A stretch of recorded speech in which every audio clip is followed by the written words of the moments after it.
مالینګا له یو ورځنیو لوبو سره مخه کوي. د سریلانکا پیاوړی چټک توپ اچوونکی او د ځانګړي توپ اچونې انداز خاوند لیسټ مالینګا په خپل کوربه‌توب د بنگلادیش خلاف د ورځنیو لوبو د سریز په لومړۍ لوبه کې له همدې فارمټ څخه استعفا کوي.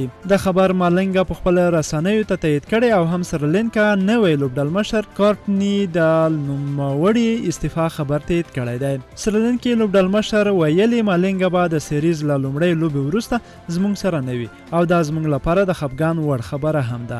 موږ د مالینګا په شان بل توپ اچوونکی نه لرو. هڅه به وکړو چې د نوموړي په شان وکټ اخیستونکی توپ اچوونکی له ځان سره ولرو. مالینګا د 4 هغو توپ اچوونکو په لیست کې قرار لري چې په نړیوال جام کې 50 وکټې پوره کړي دي. نوموړی چې د توپ اچونې ځانګړی انداز یعنې سټایل لري په نړیواله کچه زیات مینوال هم لري. مالینګا نه یوازې د خپل هیواد ملي لوبډلې لپاره یو پیاوړی لوبغاړی دی بلکې په تجارتي لیګونو کې هم له زیاتو لوبډلو سره لوبېدلی او ځلیدلی دی. د سریلانکا لپاره په 215 یو ورځنیو لوبو کې 315 وکټې ترلاسه کړي دي چې وروستنۍ یو ورځنۍ 226مه لوبه به د راتلونکي جمعې په ورځ د بنگلادیش خلاف ترسره کړي. د معلوماتو له مخې مالینګا به تر راتلونکي 20 اوریز نړیوال جام پورې د 20 اورونو په فارمټ کې د سریلانکا لپاره ولوبېږي او بیا به له نړیوال کرکټ له ټیسټ یو ورځنیو لوبو وروسته د کمو اورونو 20 اوریز فارمټ هم پرېږدي خو د تجارتي لوبو سره به تر ډیره پاتې وي. وروسته له هغې چې کمارا سنګکارا ټیرکانټي ډیلشن ماهیلا جواردن